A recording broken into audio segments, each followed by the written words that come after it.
Hello guys, welcome to my YouTube channel Srishti coaching.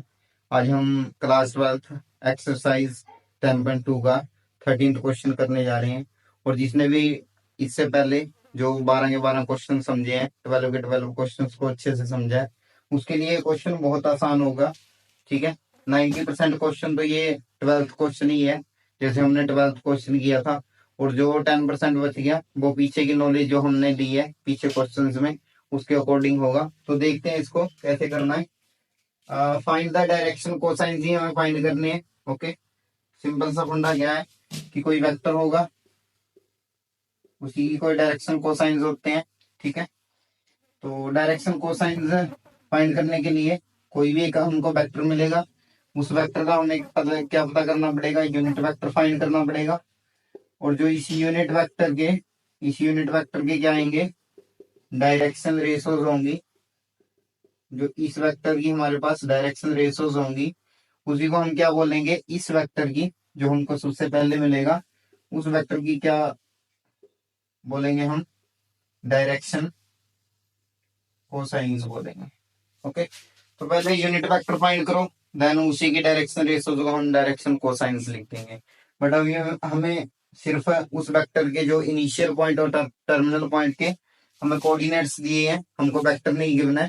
तो पहले vector find करेंगे, उसके बाद ये डायरेक्शन कोसाइंस फाइंड करेंगे। तो वेक्टर फाइंड करते हैं पहले। गिवन क्या है कि find the direction cosines of the vector joining the points a और बी को ज्वाइन किया है, और directed from a to b को गया है वेक्टर, उसकी डायरेक्शन ए को बी की तरफ है, ए और बी की तरफ है। और ए के कोऑर्डिनेट्स क्या गिवन है, 1 2 -3, और बी के कोऑर्डिनेट्स हैं -1 -2 और 1। ओके, तो ये हमारा x1 y1 और ये वाला z1, ये x2, ये y2 और ये z2। तो पहले वेक्टर फाइंड करते हैं। मान लीजिए इसका नाम हो गया ए बी वेक्टर। तो ए बी वेक्टर कैसे निकलेगा, x2 - x1 स्क्वायर नहीं आएगा, आई कैप, प्लस y2 - y1 जे कैप, और z2 - z1। ठीक है, तो x2 की वैल्यू कितनी आई, -1, x1 की वैल्यू 1 आई कैप, प्लस y2 की वैल्यू -2 -y1 की वैल्यू 2 जे कैप, प्लस z2 की वैल्यू 1 और माइनस माइनस प्लस 3। ठीक है, कितना आंसर है, -2 आई कैप और माइनस का 4 जे कैप प्लस 4। ठीक है, तो इस वेक्टर की हमें डायरेक्शन कोसाइन फाइंड करनी है। तो अगला स्टेप क्या था कि इस वेक्टर के पहले यूनिट वेक्टर फाइंड करो, इस वेक्टर की डायरेक्शन में एक यूनिट वेक्टर फाइंड करना है। तो मान लीजिए जो इस वेक्टर की डायरेक्शन में एक यूनिट वेक्टर आएगा, उसको हम मान लेते हैं कि ए कैप बोलेंगे उसको। ए कैप का फॉर्मूला क्या बनेगा, a b vector upon a b vector का मैग्नीट्यूड। तो ए कैप देखो, ए बी वेक्टर कितना है, -2 i cap -4 j cap plus 4 k cap. और इसके अंदर में क्या लिखेंगे, इसके लिखेंगे x square plus y square plus z square. तो ए cap equal to -2 i cap -4 j cap plus 4 k cap. और उसके बाद एक्स की वैल्यू कितनी, -2, और वाई की वैल्यू -4 और जेड की वैल्यू 4। ओके, आगे देखते हैं। बहुत आसान सा क्वेश्चन है। ए कैप इक्व टू, इसको ऐसे लिखेंगे -2 आई कैप -4 जे कैप, और ये वाला +4 के कैप।